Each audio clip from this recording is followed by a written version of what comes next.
unstructured or time series data, application logs, user behavior, something. So data silos are a common challenge with different systems like CRM, IoT, and logs, not communicating with each other.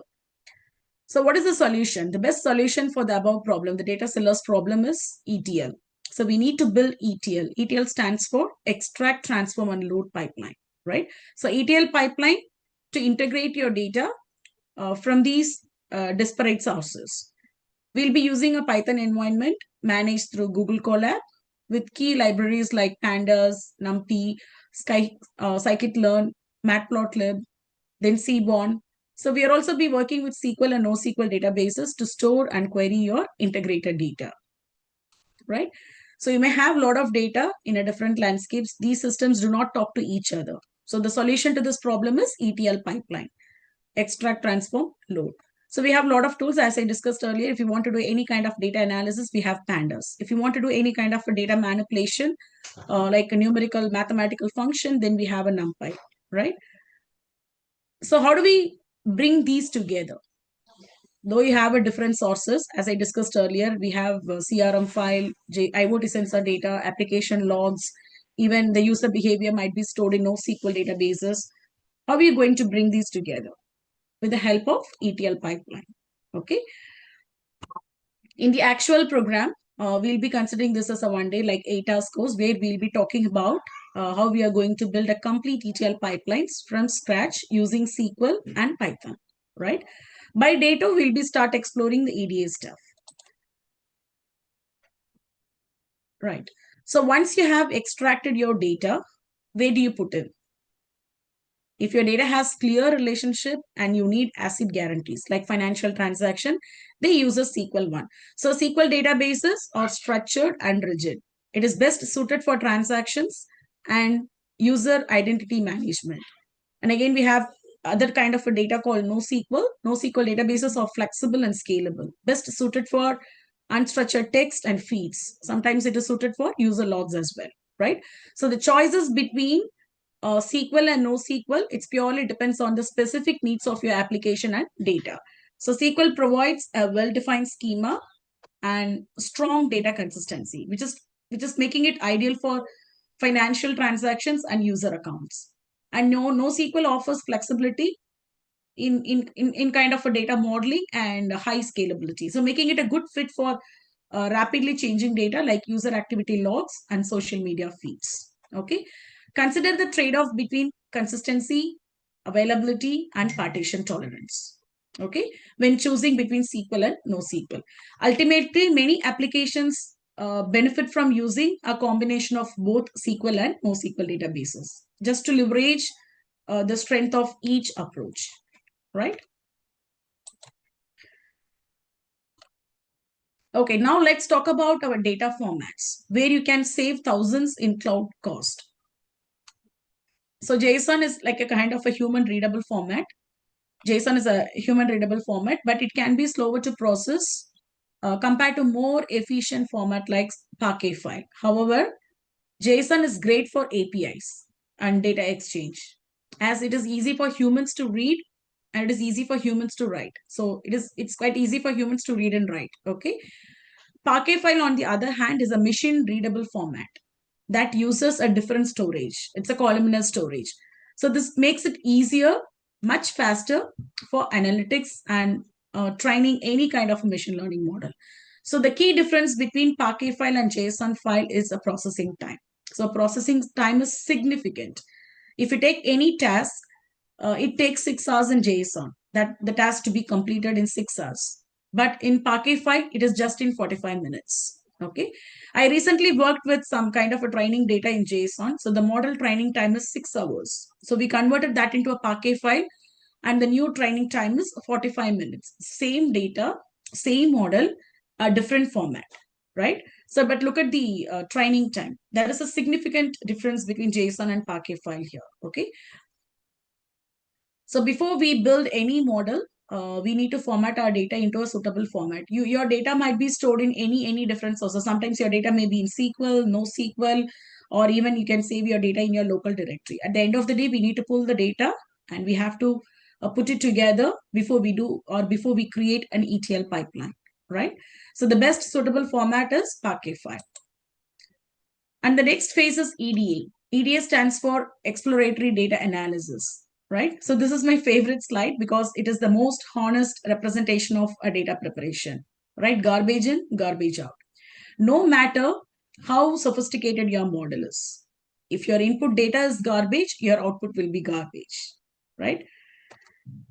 The quality gate is a critical step in the data preparation process. It is all about the principles of garbage in, garbage out. If the data going into your model in low quality, the output will be too, right? So what is the key technique to find and fix all kind of data issues before training your model is EDA. EDA stands for exploratory data analysis. So the goal of EDA is to identify the missing values, outliers, and errors in the data before you start training. I'll walk you through the 5 steps of the EDA process. Um, okay, so first is calculating summary statistics like mean, median, minimum, maximum to get the high value or high level view of your data. And even if you want to spot or if you want to see any weird spikes or patterns in the given data, then you can plot a distribution chart, right? And we need to see how much of the data is null in the given data set. Then we have to analyze the missing values, okay? And in order to find the correlation between one column to the other column, then we have to check the correlation between variables to make sure whether the relationship makes sense or not, right? To make sure the relationship, we need to check the correlation between the variables. And sometimes your data is completely, significantly deviates from the actual value. Then we have to detect an outliers beyond 3 standard deviations from the mean. So these are all the common steps we do before we build a model. These are the 5 key steps of the EDA process. So right from calculating the statistics like mean, median, min, max to get the high level view of your data, then distributing, we are just plotting the distribution to see any weird spikes or pattern. And we have to check, is there any null values? We need to analyze the missing values and checking the correlation between the variables and detecting an outliers. These are the common key steps we follow for the EDA process, right? Right. So let's talk about something that doesn't get enough attention. We call it a sampling strategy. So what is a sampling strategy here?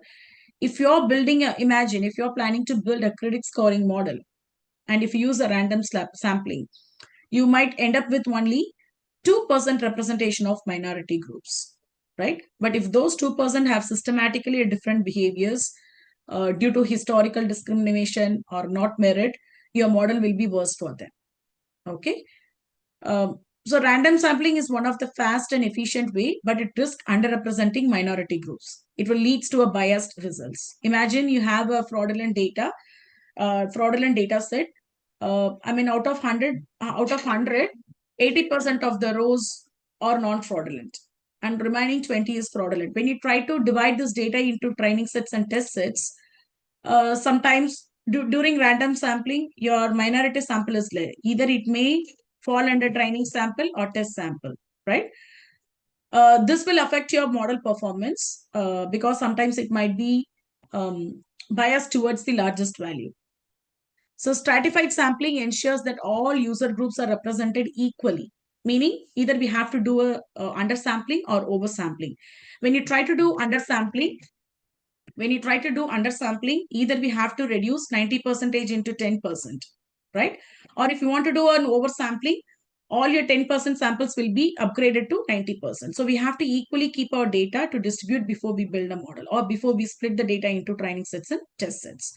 So algorithmic bias in AI system is not just an ethical concern, it also a legal requirement. We must monitor and mitigate all the biases before we build a model, right?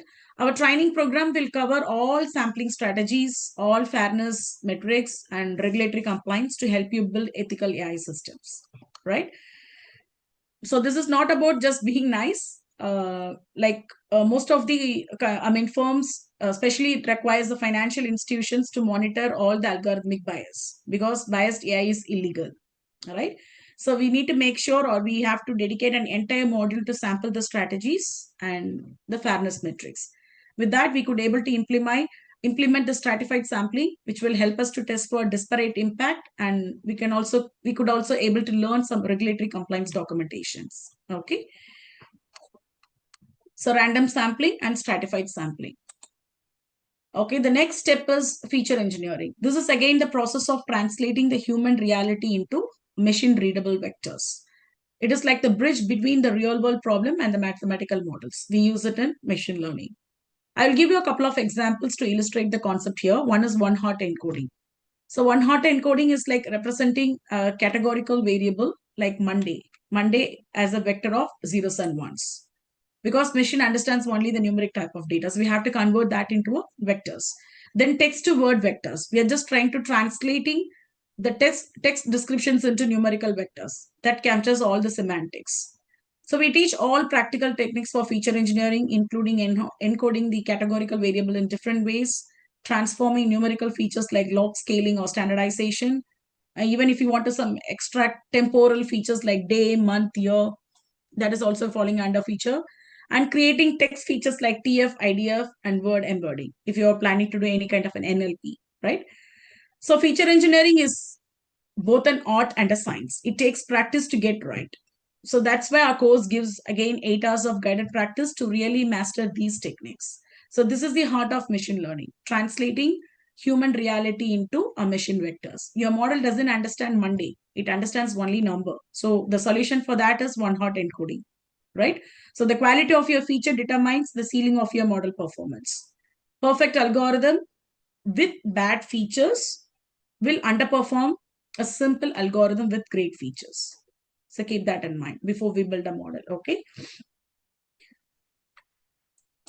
And let us try to understand the key differences between, this is again a phase 4. Let us try to understand the key difference between training and inference. So what is training? Training versus inference. Training is the process of learning patterns from data, which is computationally intensive and done in batches. It is like studying in a library for months to learn the material. Okay. On the other hand, if you talk about inference, it is just the process of applying those learned patterns to new data in real time, which needs to be fast and low cost. It is like taking orders in a busy restaurant where speed is critical, right? So most of a production systems activity is inference, not training. If inference is slow, the product becomes unusable. For example, in a fraud detection system, training may take 6 hours on a GPU machine, I mean graphics processing unit, to analyze 10 million transactions. But inference needs to happen in 100 milliseconds to decide if a purchase is fraudulent, right? So this is again, we're just getting into the fun part, building models. But first, understand this fundamental distinction between training and inference.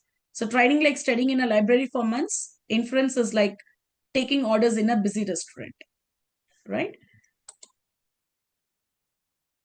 Okay, and the next thing is Cloud Stack. So Cloud Stack provides a managed platform that addresses common pain points of building on laptops.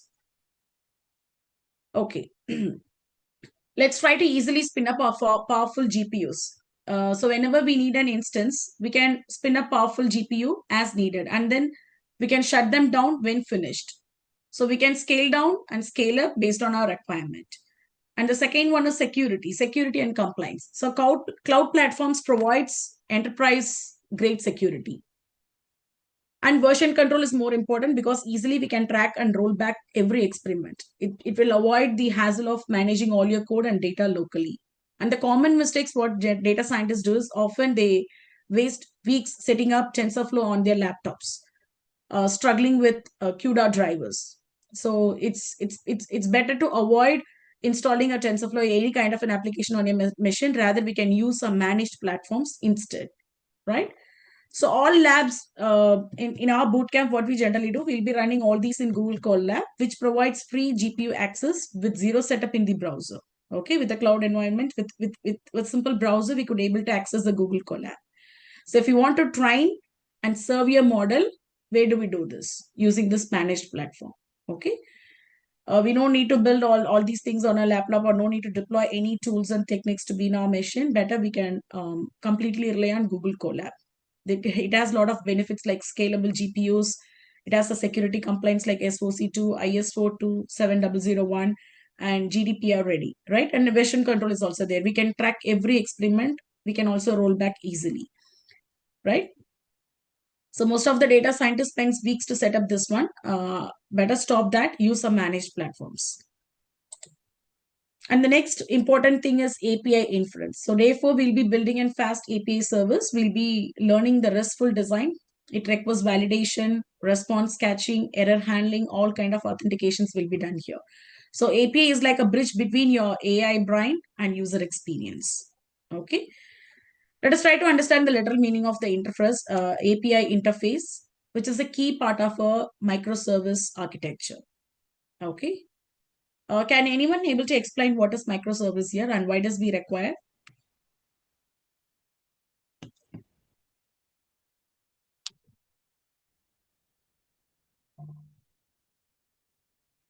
So what is the usage of microservices?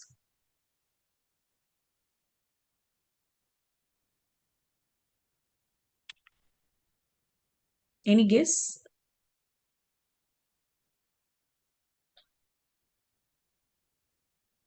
Okay. So once your model is trained, imagine once your model is trained, how do other systems talk to it? How do other systems talk to it? If you hard code the model into your application, every model uh, update requires new app download, right? Or your app is huge, or you can't do any kind of an A/B test different models. Instead, if you use an API apps make request, API returns prediction, your update model without changing the applications. So that is the usage of having this API interface. So API interface is a key part of a microservice architecture. It allows us to decouple the AI lifecycle from the application lifecycle. There is a key difference between AI lifecycle and the application lifecycle. Okay. So this gives us more flexibility and scalability. With the help of most popular frameworks like Fast API, Flask, and Google Remote Procedure Call, I mean gRPC, to build the API. So these popular frameworks will help us to build it. These framework provides features like automatic documentation, type validation, and efficient communication protocols. So this kind of a microservice design, this kind of a pattern, I mean microservices design pattern helps us to break down the system into a smaller, more manageable component. Right? If in case if you want to make some changes or if you want to tweak something in a specific or independent thing, then we can tweak it to the smaller part rather than touching the whole part, right? So if you divide or if you break down the system into smaller, and we can easily manage all those components. If you want to change, you can take that one particular component, you can make some changes, and you can deploy it rather than touching all the services, right? So building a fast API service where we'll be learning the RESTful design, validation, response catching, error handling, all kind of authentications will be covered on day 4. And the fifth phase is reliability and deployment. The silent killer called drift. So drift is a silent killer for AI model, meaning the relationship between the input and output can change over time. So that will cause your model performances to degrade. So this is the critical challenge for deploying AI in the real world. So model needs to be able to adapt to changing conditions and data distributions, right? So concept drift occurs when the underlying pattern in the data shifts. So the model predictions no longer match the true outputs. So this can happen for many reasons. This can happen for many reasons like changes in users' behavior or changes in the environment or changes in the data collection process, etc. So because of these reasons, the drift might happen. So we need to closely monitor the drift to manage it or to fix that. Okay. So detecting and mitigating the drift is essential for maintaining the model reliability. And of course, we're just trying to improve the performance over the time. Okay. So drift is a silent killer for AI model. So we need to be very cautious. The output might change over time. We need to continuously monitor the process to fix that. So these are all the systems. As I discussed earlier, these are all the systems that plays us to build an application. Okay. And finally, we are talking about monitoring. So drift is scary. How do we catch it before it kills your product? So that is where the monitoring part comes in picture. Okay. As we know, drift is scary. Um, so what are the things to monitor? What are the things to monitor before the drift is kills your product? One is service latency or prediction returning in less than 10 milliseconds. If latency spikes, user bounce, right? And we need to see a lot of things. The key things we want to monitor, one is service latency. We want predictions to return under 100 milliseconds. The next is data distribution. We need to ensure the incoming data features match the training data using techniques like histogram, KL divergence, etc. Right? And the next is prediction accuracy. For models with ground truth, we should track real-time accuracy and we have to alert when it drops, when the score drops below acceptable levels. Okay. By closely monitoring these core metrics like service latency, data distribution, and prediction accuracy, we can quickly identify and address any issues with our model. So this will ensure they continue to perform well for our users. So these are the key things. We know in the previous phase, we talked about drift, right? So that will affect your model's performance. Before it affects your model performance, we need to catch it before it kills your product. So these are the things we need to closely monitor: service latency, data distribution, and prediction accuracy, right? Clear? So for that, we have to build our own monitoring dashboard track all three metrics by tracking all these metrics, so all three metrics. So we have to deploy that into HeroQ with a live URL for recruiters to check or to closely monitor the dashboard. Okay.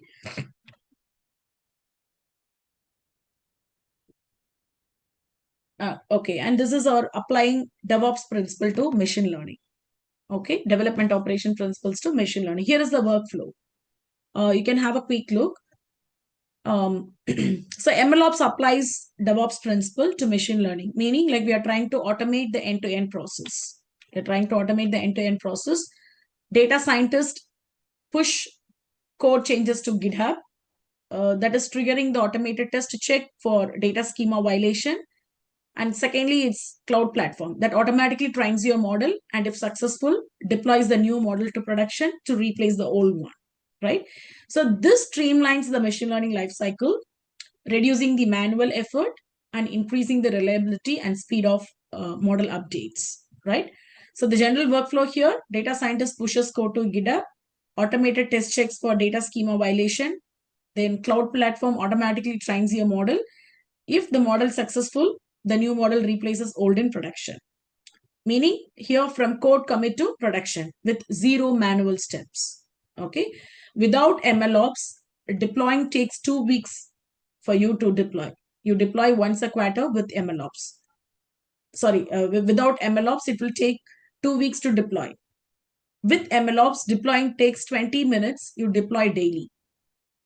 So companies with mature MLOps iterate 10 times faster. So that's how Netflix tests hundreds of algorithms. That's how Spotify personalizes for 500 million users. Okay. So this plays a key role. Operations, the dev operation principles plays a key role to machine learning. Like we are trying to automate all the process end to end automatically. Okay, let's talk about some real world examples. Real world examples is a graduate. Um, okay, before talking about this real one, we'll talk about what is Docker. Docker is a powerful tool. Docker is a powerful tool that helps us to enable containerization, which is like a packaging of your software into some standardized units called containers. So what are the key benefit of using Docker is one is portability. It allows applications to run consistently across different computing environments, meaning from the developer's laptop to production servers. So this will eliminate all the common problems of it works on my machine. Okay, because the same Docker container will run the same way everywhere. So the real world example here I have given a graduate who deployed her sentiment analysis model using Docker. So the client wanted to run it on AWS, Azure, on premises, and even on a Raspberry Pi. So the same Docker container worked seamlessly across all three different environments. So containerization with Docker provides a reliable, consistent way of packaging and deploying your applications, making it a valuable tool for modern software development and deployment. Right? So this is one of the powerful tool which helps us to enable the containerization process. Right?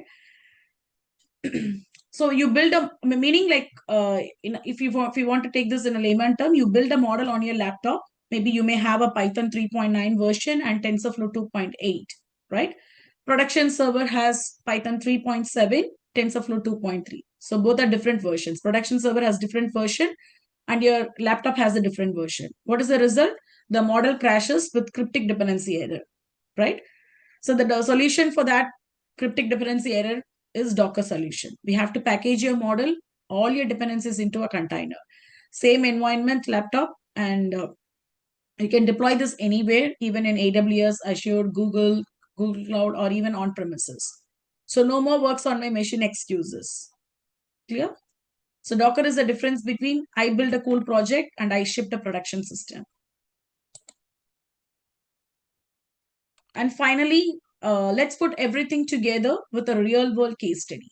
Okay, so this case study looks how an e-commerce platform can use a predictive analytics to reduce the customer churn. The scenario is that the platform wants to stop users from canceling their subscriptions. So what is the goal here? The goal here is to predict cancellation 30 days in advance. So the platform can take some action to retain those customers, right? So the key metric here they wanted to focus on is precision. They don't want to give discounts to happy users. Okay, they don't want to give any discounts to happy users to make them happy who weren't going to cancel anyway, right? So the challenge here is building an accurate churn predictor model that can identify the right customers to target with retention efforts, right? To target with retention. Before I walk through the solution, please type it in chat. Tell me like what features do you think predict churn? So what are the features will help them to predict the churn rate?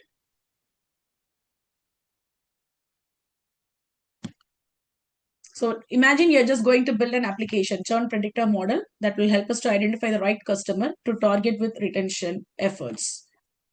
Before we move on to the solution slide, I just wanted to see just put it in the chat or type it in chat. What features do you think predict churn?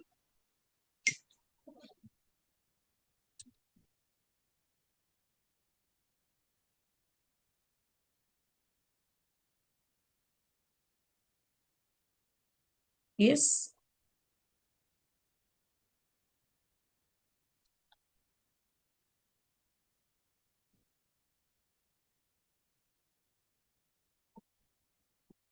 No need to put any technical jargons here. Just tell me the common terminologies and what are the things or what features do you think help us to predict the churn?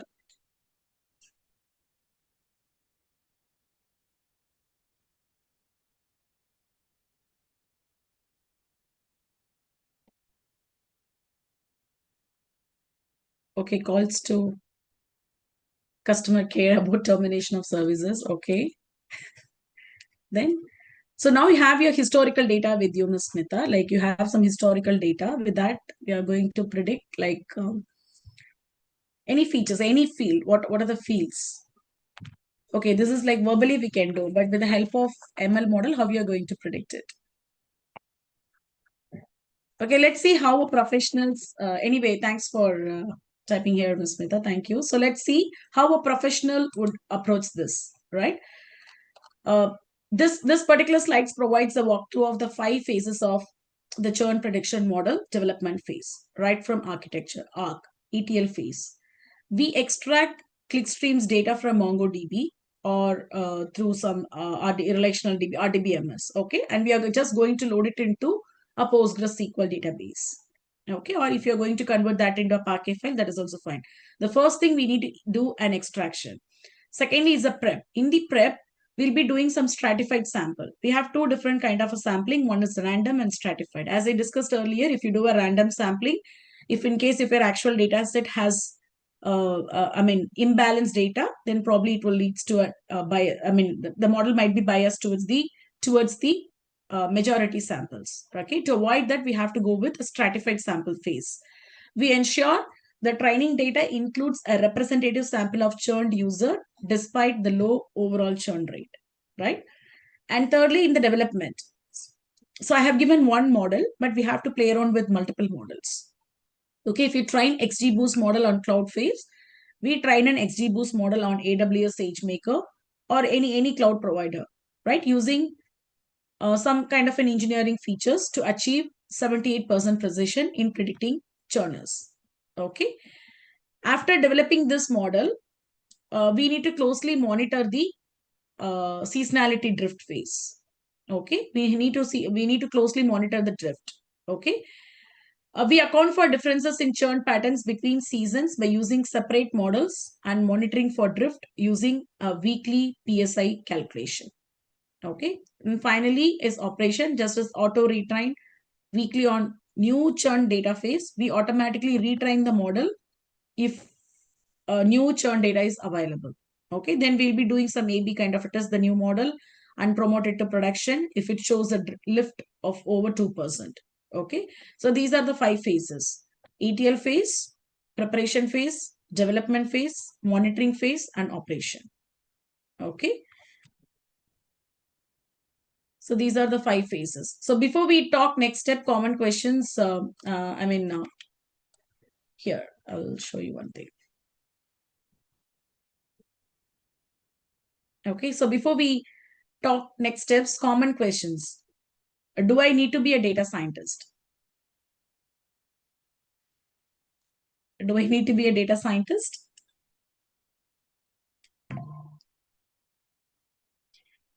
You need to understand the full stack. You need to understand the full stack. 4 key roles. Okay, 4 key roles. The first key role is data engineer. Okay, we need to build the pipes. We need to extract the data from sources, and we'll be doing the ETL one. And the next is data scientist. They will be building math, ML algorithms. And ML engineer, they'll be building the factory, like using with the help of Docker and cloud. And product managers. So they need to define why and value. So these are separate roles in most companies, but the best professionals understand all 4 perspectives. Okay. So technical, but not coding heavy.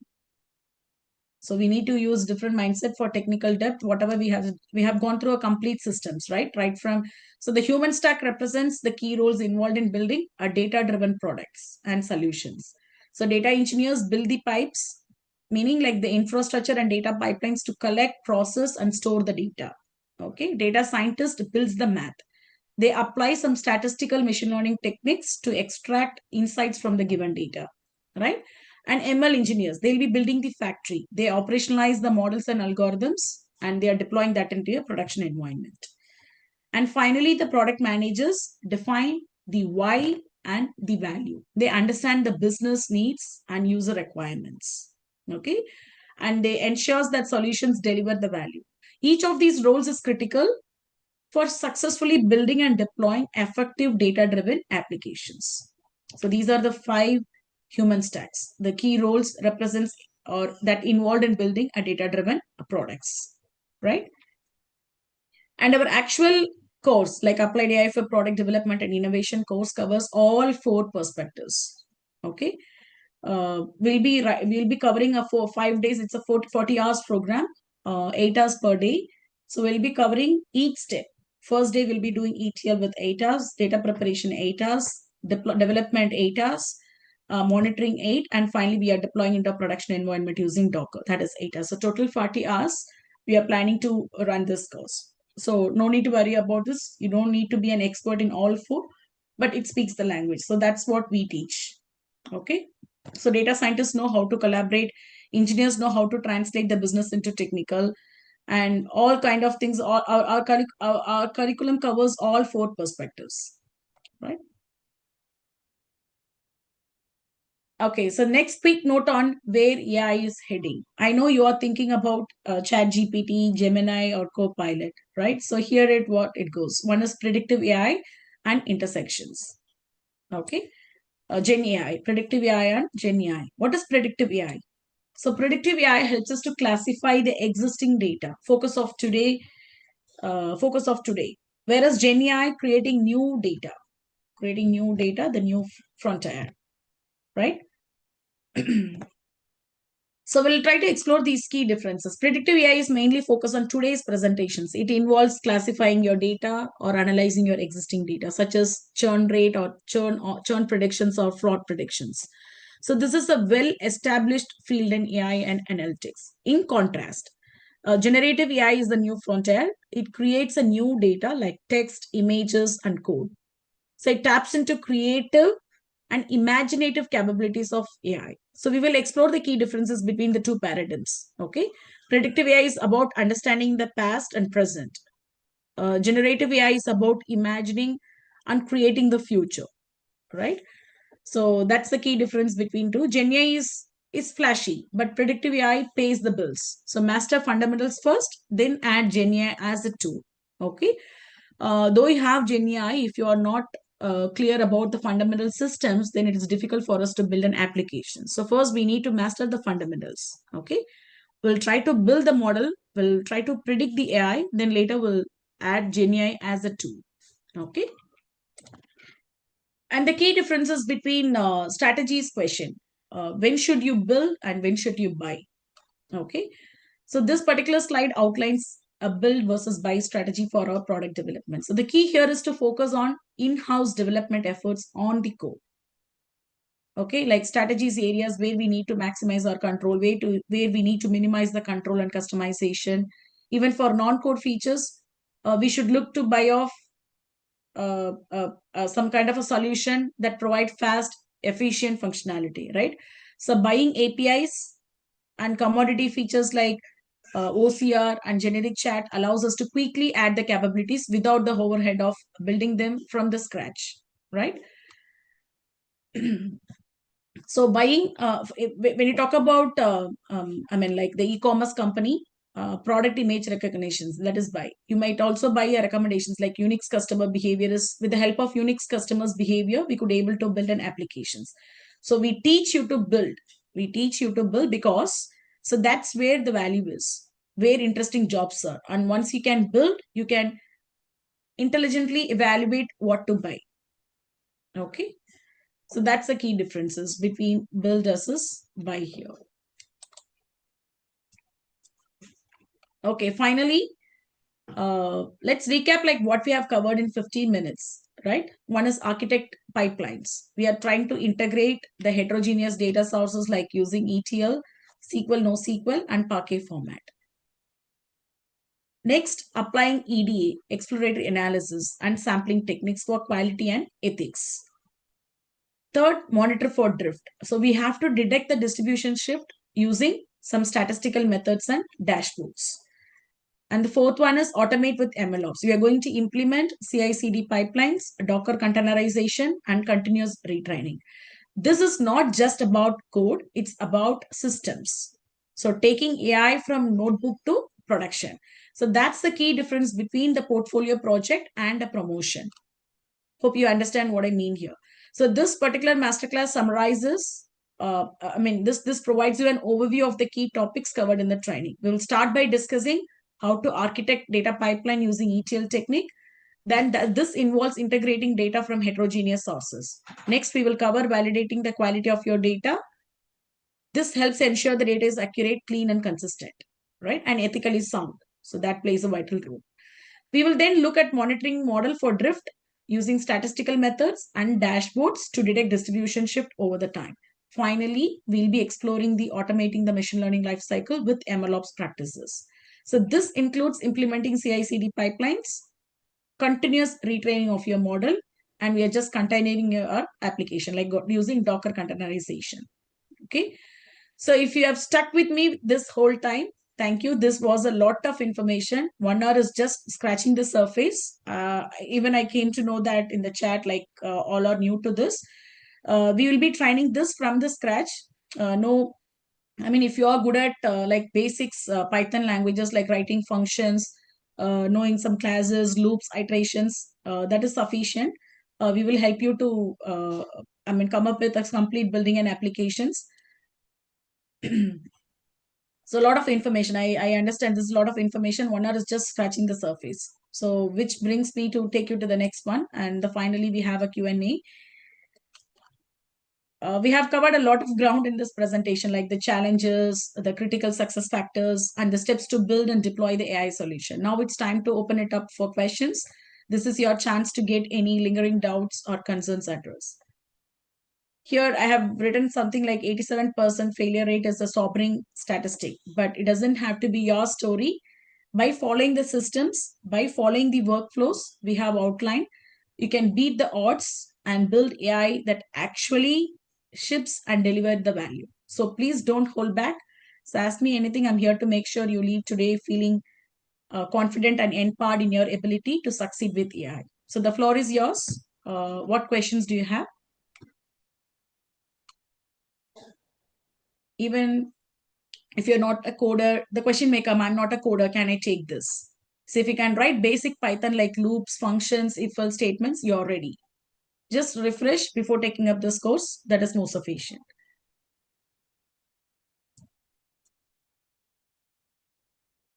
Any questions?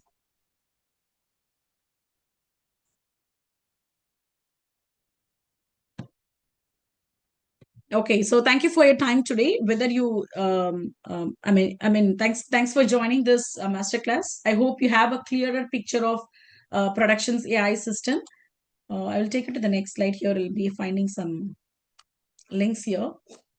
So this is the conclusion of our presentations, right? You can see our website link. If you want to see the complete outline of our course, please navigate to this link and see.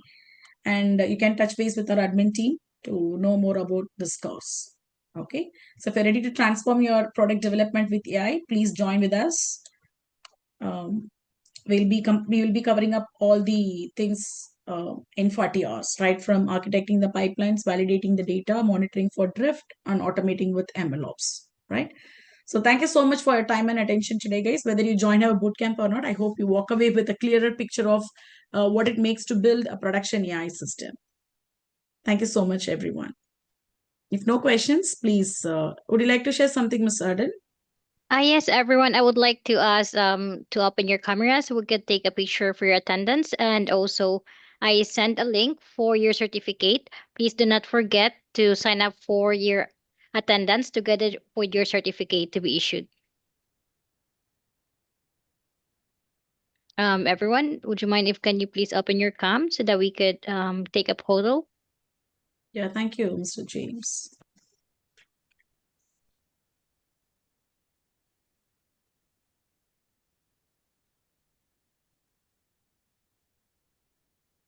Anyone else wants to open their camera?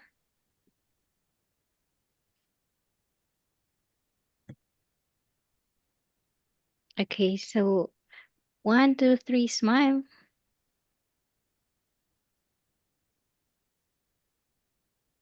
Thank you so much, everyone, for taking this class. And in behalf of Garanto Academy, we are inviting you, if you want to continue together with us, to continue for our Applied AI course. Feel free to reach to us. And also, please do not forget to sign up for your attendance for your certificate. Thank you and have a great evening. All right. Thank you, Mr. Thank you. Karthik and Mr. Kaman. Thank you. Thank you. Good night. Thank you, Ms. Mita. Thank you. Thank you.